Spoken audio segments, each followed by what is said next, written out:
Assalamualaikum warahmatullahi wabarakatuh.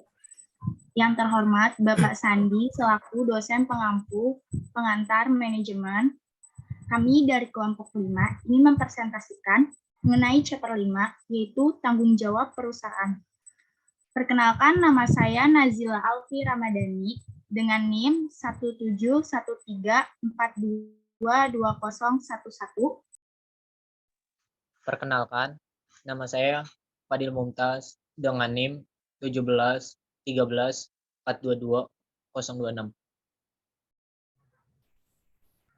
Saya Prabowo Budianto dengan NIM 17 13 422 046. Perkenalkan, saya Viola Bastiarani dengan NIM 17134222070.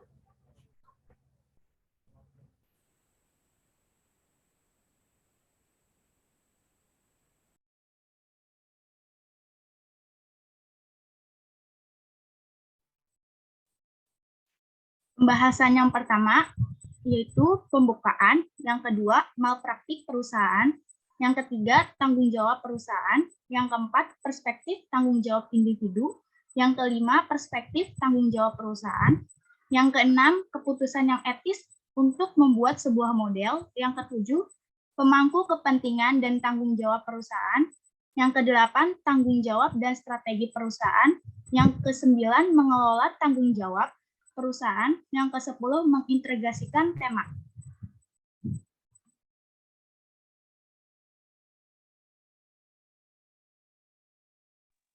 Pembukaan. Keterampilan manajemen yang berharga adalah mengembangkan kebiasaan melihat nilai di balik tindakan.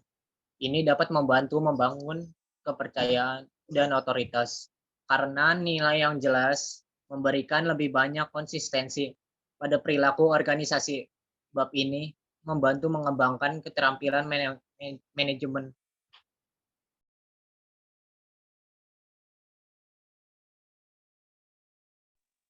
Malpraktik perusahaan.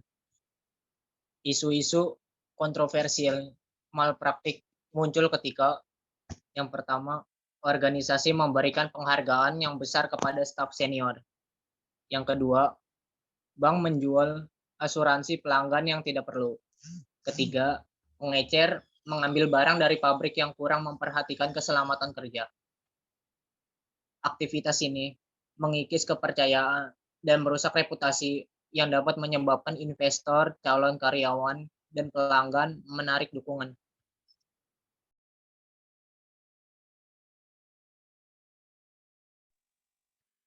Tanggung jawab perusahaan atau corporate responsibility mengacu pada kesadaran, penerimaan, dan pengelolaan dampak yang lebih luas dari keputusan bisnis. Terdapat 3 bentuk umum tanggung jawab sosial. Yang pertama, filantropi dan kepentingan pribadi yang tercerahkan. Kedua, meningkatkan operasi.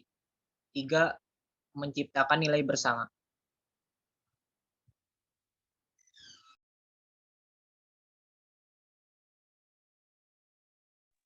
Filantropi dan kepentingan pribadi yang tercerahkan.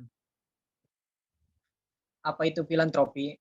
Yang filantropi adalah tindakan seseorang yang mencintai sesama manusia serta nilai kemanusiaan sehingga menyumbangkan waktu, uang, dan tenaganya untuk menolong orang lain.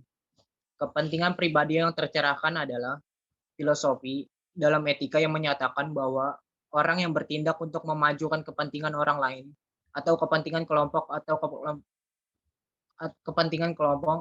kelompok tempat mereka berasal pada akhirnya melayani kepentingan pribadi mereka sendiri.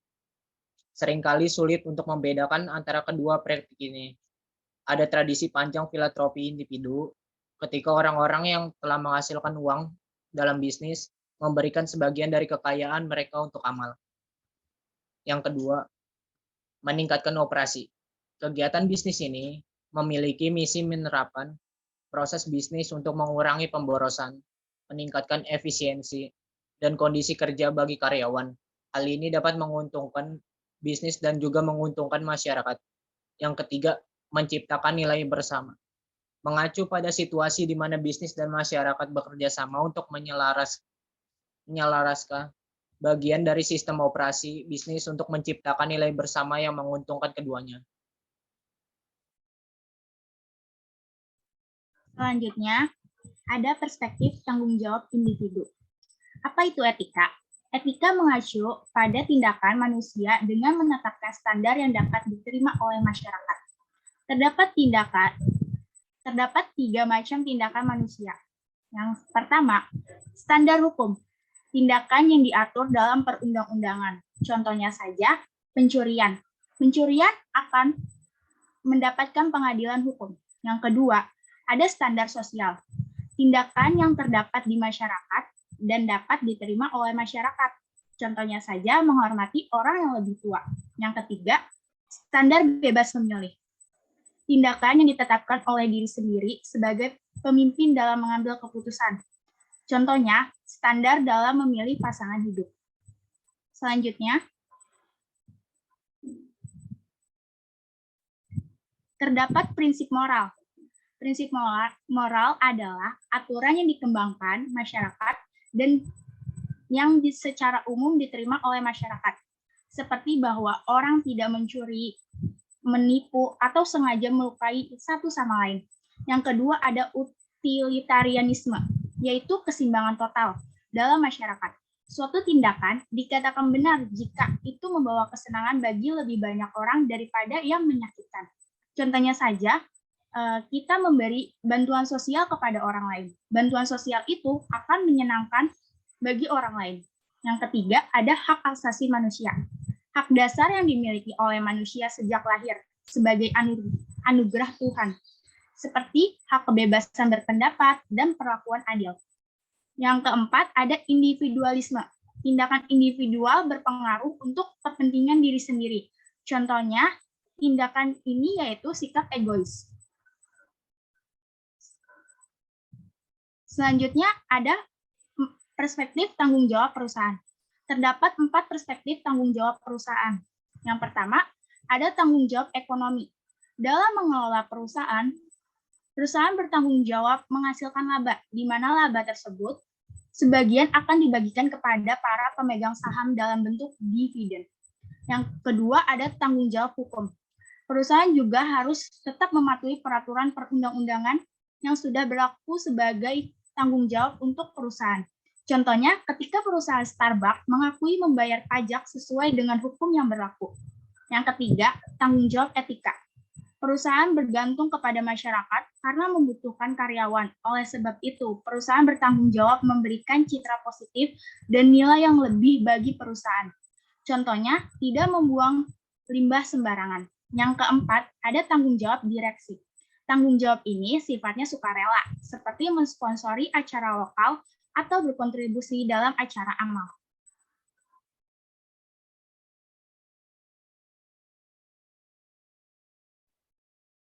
Keputusan yang etis untuk membuat sebuah model. Trevino dan Weaver 2003 mencatat bahwa komentar tentang skandal modern seringkali bersifat universal. Pandangan normatif menentukan apa yang harus dan tidak boleh dilakukan orang dalam sebuah keadaan. Pentingnya untuk terlibat dalam studi normatif tentang apa yang pantas dan tidak pantas secara etis di bisnis, sama pentingnya untuk memahami konteks organisasi dan kelembagaan di mana isu-isu etika, kesadaran, dan perilaku berada.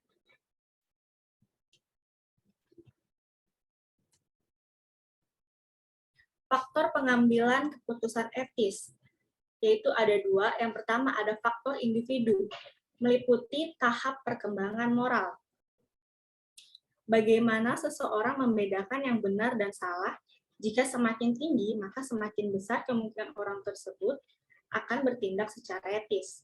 Selanjutnya ada kekuatan ego, sejauh mana orang tersebut dapat menahan impuls dan mengikuti keyakinannya.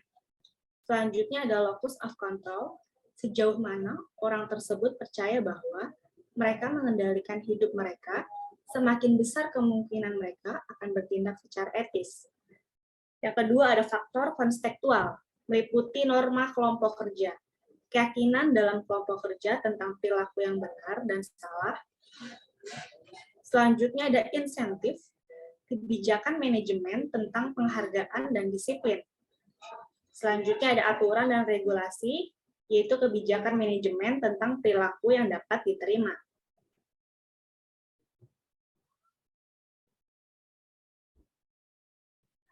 Pemangku kepentingan dan tanggung jawab perusahaan. Pemangku kepentingan mengharapkan perusahaan untuk mengikuti doktrin Friedman. Manajemen akan menyampaikan itu dengan komitmen publik untuk dapat diterima secara sosial. Dengan timbal balik, perusahaan mengharapkan pengembalian finansial. Perusahaan dengan perspektif ini akan berinvestasi dalam inisiatif sosial karena mereka percaya bahwa investasi tersebut akan menghasilkan peningkatan profitabilitas. Peloza 2006.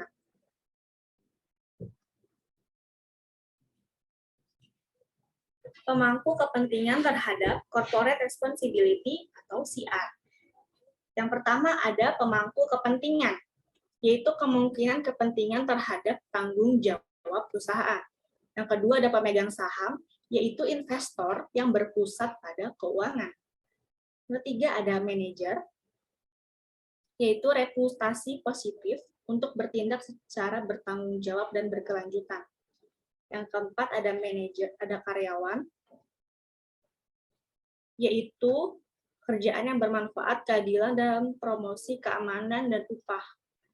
Selanjutnya ada pelanggan, keenam pemasok, 7 masyarakat lokal, dan yang kedelapan adalah pemerintah.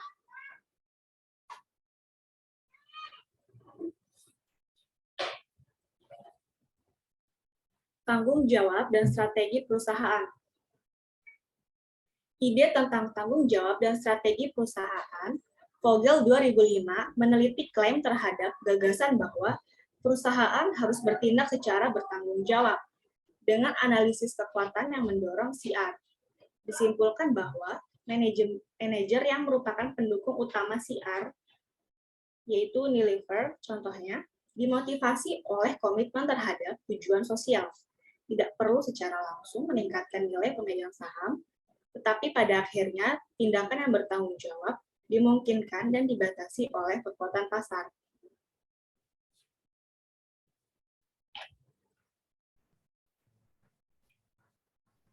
Selanjutnya ada mengelola tanggung jawab perusahaan. Yang pertama ada memimpin dengan memberi contoh.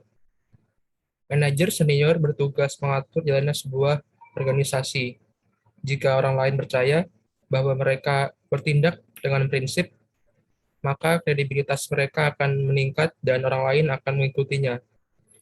Seorang pemimpin yang diketahui terlibat dalam malpraktik akan mendorong orang lain untuk melakukan hal yang sama.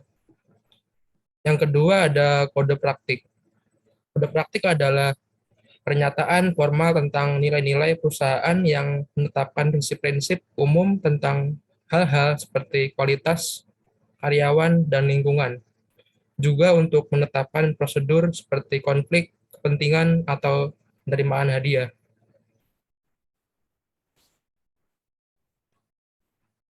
Selanjutnya ada struktur dan pelaporan tanggung jawab perusahaan.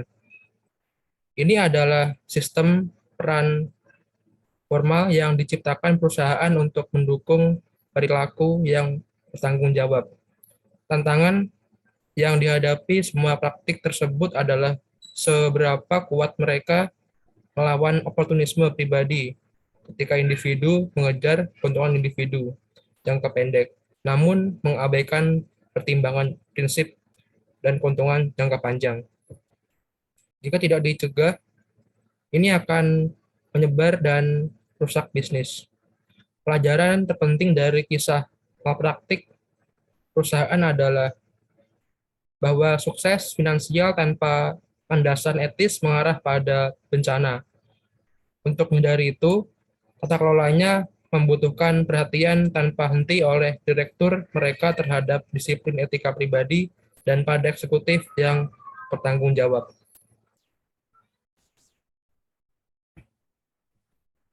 Selanjutnya ada mengintegrasikan tema.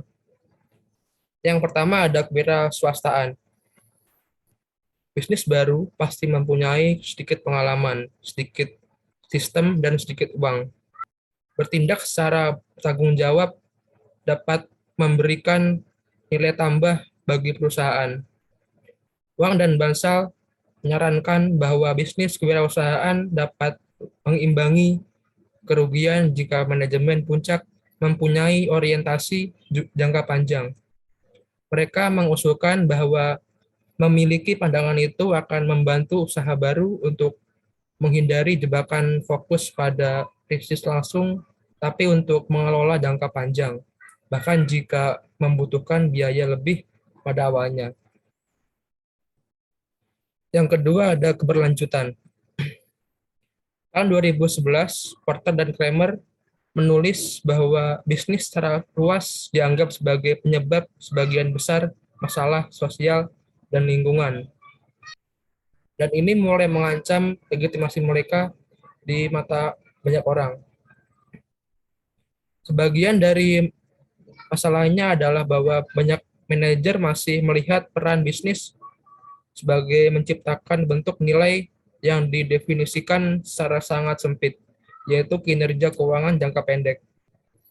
Mereka menganjurkan bisnis dan masyarakat menjadi lebih dekat dengan berfokus pada nilai bersama, menciptakan nilai ekonomi dengan cara yang juga menciptakan nilai bagi masyarakat.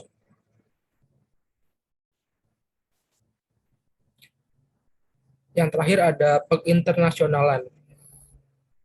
Tahun 2008, Metten dan Moon mengamati aktivitas yang berkaitan dengan tanggung jawab perusahaan.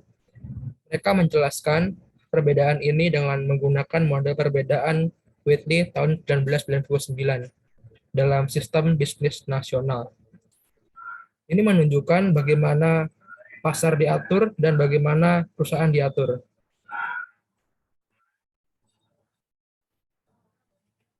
Tahun 2008, Metten dan Moon menunjukkan bahwa di Amerika Serikat, CR tertanam dalam budaya individualisme dan pluralisme demokratis.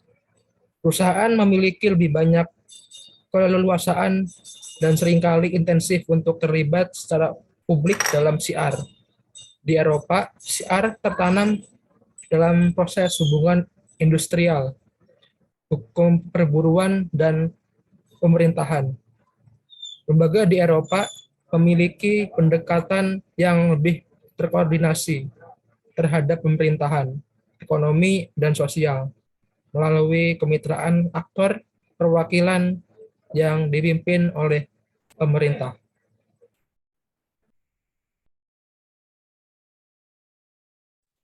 Sekian presentasi dari kelompok kami. Kurang lebihnya mohon dimaafkan. Wassalamualaikum warahmatullahi wabarakatuh.